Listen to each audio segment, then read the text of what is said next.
Bismillahirrahmanirrahim. Fundamental of Chemistry. The chemistry اولنې یونټ دی.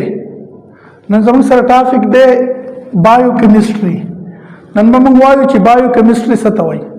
اول به سره د دې معنی کوو چې بایوکیمستري څه ته وایي. بایو مین لایف او کیمستري مین کیمستري.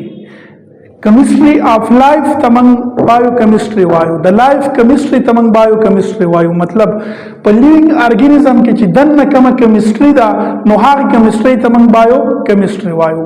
definition وایو چې د book definition څنګه لري. biochemistry as a branch of chemistry.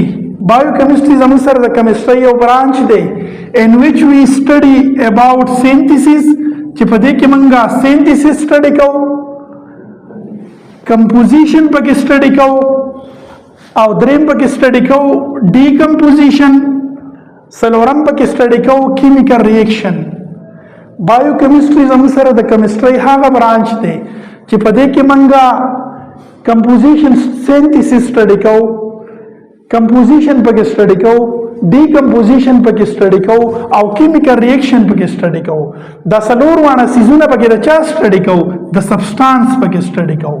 بایوکیمستري د کیمستري هغه برانچ دی چې په دې کې منګه د سبسټانس سینتھیسس سټډي کوو د سبسټانس کمپوزیشن پکې سټډي کوو د سبسټانس ډیکمپوزیشن پکې سټډي کوو او د سبسټانس کیمیکل ریاکشن پکې سټډي کوو.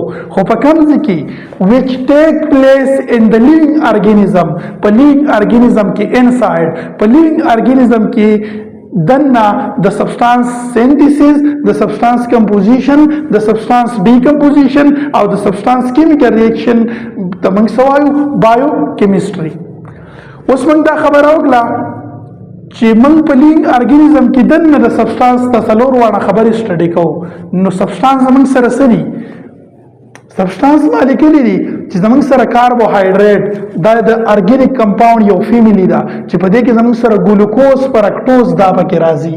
نو کاربوهایډریټ دا موږ په لیوینګ ارګانیزم کې چې دنه سټډي کوو د کاربوهایډریټ کمپوزیشن به سټډي کوو او د کاربوهایډریټ ډیکمپوزیشن مطلب د کاربوهایډریټ ریاکشن به سټډي کوو چې ګلوکوز هم په باډي کې څنګه بریک ډاون کیږي او موږ له څنګه انرژي راکړي.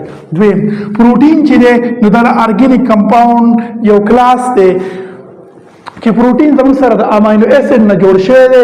نو په لیوینګ ارګانیزم کې بدن نه موږ د پروتین سینتھیسس د ډیکمپوزیشن او د دې کیمیکل ریاکشن سټډي کوو. لیپټ زموږ سره د ارګینیک کمپاوند یو کلاس دی او موږ په لیوینګ باډیز کې دنه دا وایو چې د دې لیپټ کلاسیفیکیشن څنګه د دې لیپټ کمپوزیشن څنګه لري او د دې ډیکمپوزیشن او د دې ریاکشن به موږ سټډي کوو په لیوینګ باډیز کې دنه. بل وایو ویټامینز زموږ سره په ارګینیک کمپاوند کې راځي.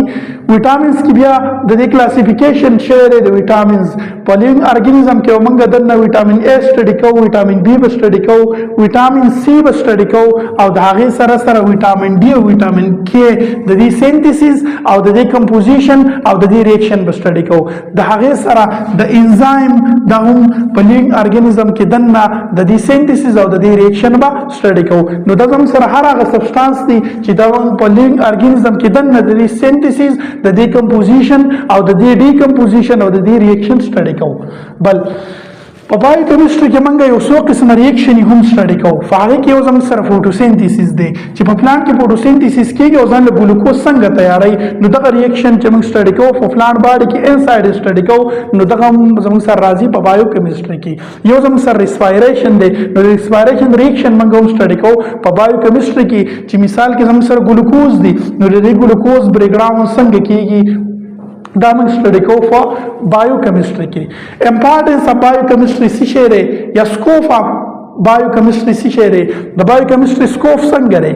نو biochemistry has application in the field of medicine, food science and agriculture. د biochemistry scope یا د biochemistry application د medicine په فیلډ کې هم شته د food science په فیلډ کې هم شته او د agriculture په فیلډ کې هم شته. نو